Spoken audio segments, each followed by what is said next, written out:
in the death of 68 people, including 56 Sulu militants. Except for that bloody episode, the tussle over Sabah has largely remained a game of diplomatic drafts.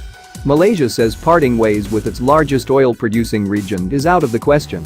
The two neighbors recently resumed bickering over Sabah's status, however, after the U.S. Embassy in Manila sent a tweet in July describing Sabah as a part of Malaysia. Hundreds of thousands of Filipinos, many of them Muslim, live in Sabah without proper papers legitimizing their residency. Manila has so far refused to open up a consulate there, as it could help legitimize Kuala Lumpur's claim over the region. Nevertheless, the close proximity of different islands in control of the two countries mean that trade and travel goes on uninterrupted. Extended families live across the maritime border. Dried fish is exported from one place, rice from another, people travel in boats, and the two navies look the other way. Every time Malaysia deports hundreds, if not thousands, of Filipinos from Sabah, the flames are fanned, says P. Raj Sakani, a research analyst at the S. Rajaratnam School of International Studies, RSIS. Following the recent deportation of around 5,000 Filipinos from Sabah due to the COVID-19 pandemic, the U.S. Embassy in Manila announced a donation of hygiene kits for the repatriated Filipinos, and Sabah was referred to as part of Malaysia, she tells TRT World. That perhaps benignly intended tweet reignited the decades-old dispute. Sabah is not part of Malaysia. Teodoro Locsin Jr., the top Philippines diplomat, fired back. A few days later, Locsin said he had reactivated his ministry's North Borneo Bureau, which deals with Manila's claim over Sabah, previously known as North Borneo. This made matters worse as tensions were already high over a proposal to include Sabah as part of a map on passports from the Philippines.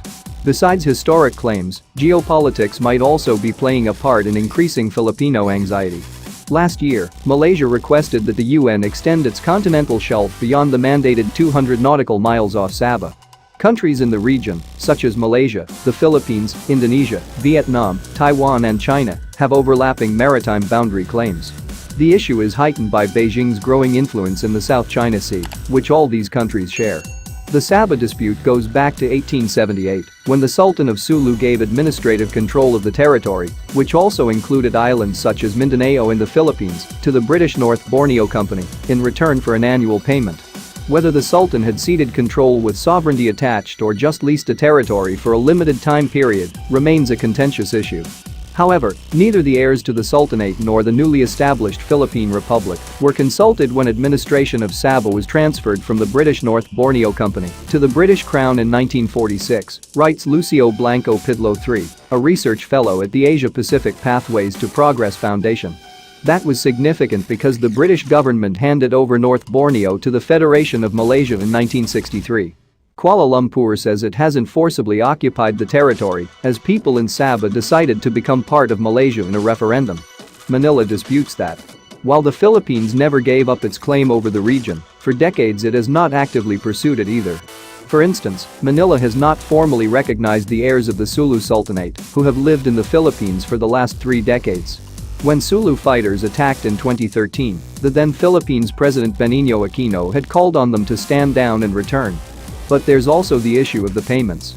Malaysia had agreed to pay the heirs of the Sultanate a sum of 5,300 ringgit, $1,276 every year. The embassy in Manila had dutifully written a check to the Sultan every year until 2013. The heirs cite those payments to solidify their claim, insisting that it was a rental or lease payment that they received, which means they have sovereignty over the region. But Malaysia says it is cession money and not rent, as the British had purchased North Borneo from the then Sulu Sultan. For all the rhetoric and statements, it is unlikely that the two countries will draw on international arbitrators, such as the United Nations, to resolve the issue, says Sakani. The Filipino leaders especially can use it to their political advantage.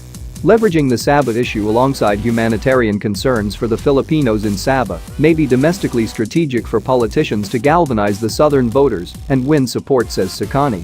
Courting the Muslim vote bank in Mindanao has become especially vital within internal political agendas in the lead-up to the presidential elections in 2022.